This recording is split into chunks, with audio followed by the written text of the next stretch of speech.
तो आप सभी का स्वागत। और इस समय हम फिरोजाबाद में, फिरोजाबाद की विधानसभा सिरसागंज और सिरसागंज के अभी वर्तमान विधायक समाजवादी पार्टी के सर्वेश यादव जी बात करने के लिए उपस्थित हैं। चूँकि 2027 का विधानसभा चुनाव बहुत नज़दीक है और सारी पार्टियां पूरे दमखम के साथ चुनावी मैदान में हैं। जानने का प्रयास करते हैं कि इस बार विधायक जी की क्या तैयारियां हैं और समाजवादी पार्टी की किस तरीके की रणनीति है 2027 के विधानसभा चुनाव के लिए।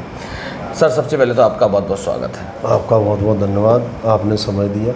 जी सर, सबसे पहला सवाल, आपकी जो राजनीतिक यात्रा है उसकी शुरुआत कहाँ से हुई थी? हम लोग छोटे स्तर से प्रधानी से शुरुआत की। हम लोगों ने जिला पंचायत लड़े जी। उसके बाद हम लोग विधायकी पे आए। जी।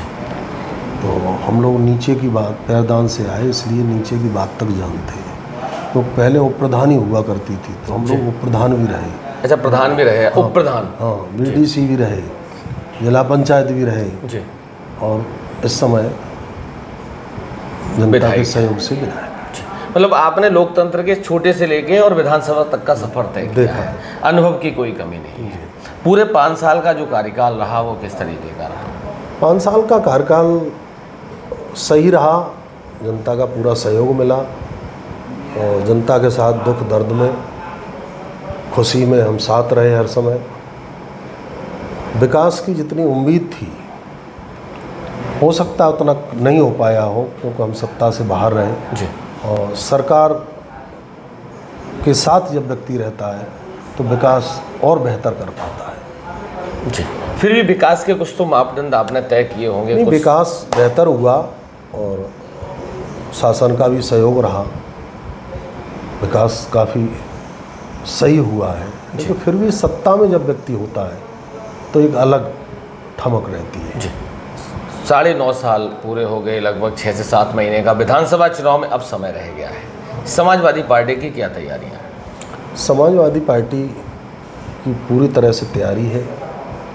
हम लोग पीडीए को लेकर ज़्यादातर लोगों में जा चुके हैं और जितनी जल्दी चुनाव हो जाए समाजवादी पार्टी उतना ही तैयार है। एकदम तैयार है, बिल्कुल रेडी, बूथ स्तर पे। बूथ स्तर। अच्छा सर, अभी आपने पीडीए का जिक्र करा, ये पीडीए का मतलब क्या है? क्योंकि भारतीय जनता पार्टी के लोग पीडीए की अलग अलग डेफिनेशन बताते हैं। वो भारतीय जनता पार्टी एक दो बिरादरी को लेके चल रही है। हम सारे लोगों को लेके चल रहे हैं, SC BC माइनॉरिटी और अगड़े पिछड़े। अब उनके पास कोई विकल्प ही नहीं बचा ये कहने के अलावा, वो यही कहेंगे। प्रदेश के के समय बताएगा। जी। प्रदेश के डिप्टी CM ये कहते हैं कि पीडीए का मतलब है परिवार, डिम्पल, अखिलेश। अब वो क्या कहते हैं ये तो पब्लिक बताएगी, उनका जवाब पब्लिक देगी। वो राम मंदिर से शुरू हुए और उनने राम मंदिर में भी परमात्मा की जो चरण खड़ामू थी जी। वो उस समय के युग में दशरथ जी ने चरण खड़ामू से राज किया और इनको चरण खड़ामू भी नहीं बचा पाए। ये राम मंदिर से ही आए थे और राम मंदिर से ही जाना तय हो गया। मतलब वो गाना आपने सुना होगा कि जो राम को लाए हैं, 2022 के चुनाव में बहुत जोर शोर से चला था। वो जोर शोर से चला था, लेकिन राम मंदिर से ही इनका जाना तय कर दिया पब्लिक ने। अच्छा, राम मंदिर में सर चोरी हो गई, चढ़ावा चोरी हो गई, अखिलेश जी कैसे पता चला? अब ये पता तो कोई, इसमें तो ज़्यादा लोग हैं, कहीं 2 लोग हों, वो भी अंतोगत्ता बात तो खुलती है। एक असत्य बोलने के लिए आप 100 बार झूठ बोलें, फिर भी असत्य को ढक नहीं सकते आप, वो असत्य ही रहेगी। मतलब जो चोरी हुआ था उस माल की हिस्सेदारी में बात कहीं ना कहीं कई लोग हैं, तो कहीं ना कहीं से बात तो लीक हुई और फिर परमात्मा भी साथ दे रहे हैं उसमें। एक साधारण प्राणी मनुष्य क्या कर सकता है जब परमात्मा ही नाराज है? तो नाराज नहीं होते अयोध्या हार गए। और आने वाले समय में आप देख लेना उत्तर प्रदेश से विदाई तय हो। अच्छा, अयोध्या हारे हैं जब से, तब से अयोध्या के सांसद अब से अवधेश प्रसाद जी को राहुल जी और अखिलेश जी बीच में बिठाते हैं। अब वो कई बार का उनका अनुभव है। बिठाते हैं फिर सामने वाले को चढ़ाते हैं। चिढ़ाने की इसमें कोई बात नहीं है, बहुत लंबे समय का उनका अनुभव है और उम्र दराज व्यक्ति कुछ न कुछ देता है और उस समाज से भी आते हैं जो हम लोग ये सिद्ध करना चाह रहे हैं कि हमारा पीडीए मजबूत है। जी। ये अच्छा। पार्टी सबको साथ लेके चल रही है। जी। पंचायती राज मंत्री ओम प्रकाश राजभर, उन्होंने पीडीए की एक अलग डेफिनेशन बता दी। बोले 2012 से लेकर 17 तक जब आपकी सरकार थी तो बताते थे पीडीए का मतलब था कि पीट देगा आहिर। अगर इस बार मौका मिल गया तो फिर बोले कहीं ना कहीं छोटी छोटी जातियों को ये यादव समाज का, आहिर समाज का डर दिखा रहे हैं। बात आपकी ठीक है, मुझे बहुत ज़्यादा इस पर नहीं कहना चाहिए, लेकिन मैं इतना ज़रूर कहूँगा कि जो 2022 का चुनाव हुआ तो यही थे कि कोई और था। माननीय मुख्यमंत्री जी के लिए, माननीय प्रधानमंत्री जी के लिए क्या इस्तेमाल करते थे, लाल टोपी लगा के करे आते थे। मतलब क्या इस्तेमाल करते थे। तो जो आदमी गिरगिट की तरह रंग बदल जाए उसके लिए क्या कहा जा सकता है। कोई बात का वजूद नहीं। भाई यही तो थे। मंच से क्या कहते थे, अखिलेश जी ने तो कभी नहीं कहा, हमारे राष्ट्रीय अध्यक्ष जी ने कभी ये नहीं कहा इस भाषा में, या अन्य पार्टी के जो सीनियर लोग हैं, सीनियर पॉलिटिशियन हैं, उनने कभी इस भाषा को इस्तेमाल नहीं किया होगा। चाहे पक्ष में रहे हो, चाहे सत्ता में रहे हो, चाहे विपक्ष में रहे हो, इनकी क्या भाषा थी। तो इनके बारे में बहुत ज़्यादा कुछ कहना ठीक नहीं है। पब्लिक सब जानती है कि 4 साल पहले आप क्या कह रहे थे और वही व्यक्ति आज क्या कह रहे हैं।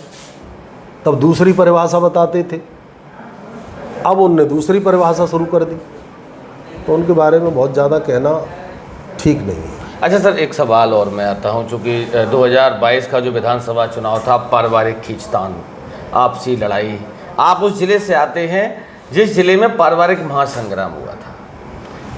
क्या कारण था और क्या हकीकत थी, और क्या वही चीज़ें 2027 में भी देखने को मिलेंगी? उस समय की कुछ परिस्थिति ऐसी थी कि लोगों ने थोड़े से मन खराब करा दिए थे। अब परिस्थिति अलग है।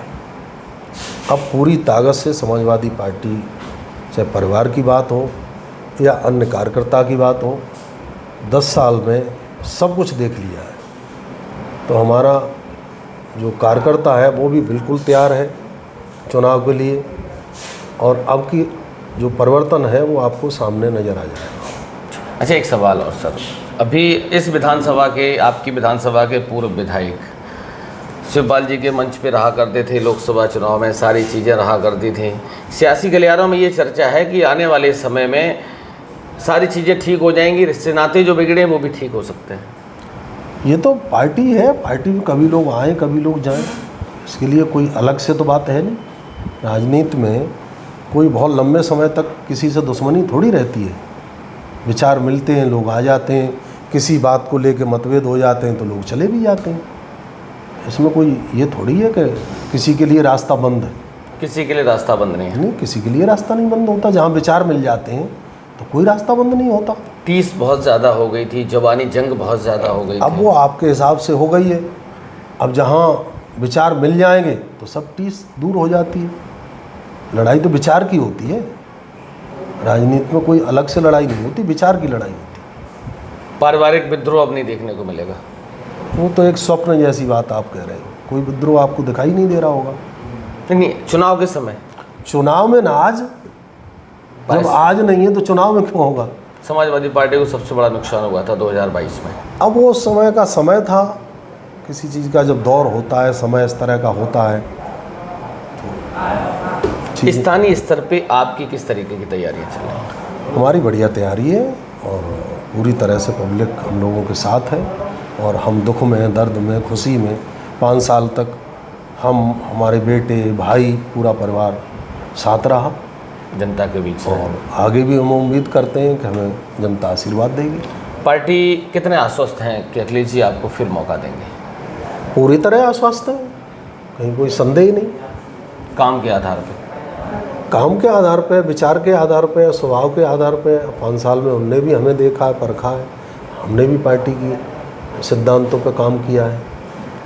पूरा परिवार, सैफई परिवार, सबसे शालीन, सबसे नरम व्यक्तित्व आपकी नज़र में कौन है जिससे आपकी मुलाकात हुई? सारे लोग ठीक हैं अपनी अपनी जगह पे। राष्ट्रीय अध्यक्ष जी अपना काम कर रहे हैं, आदरणीय प्रोफेसर साहब अलग काम कर रहे हैं, आदरणीय शिवपाल जी अलग काम कर रहे हैं, लोग काम कर रहे हैं।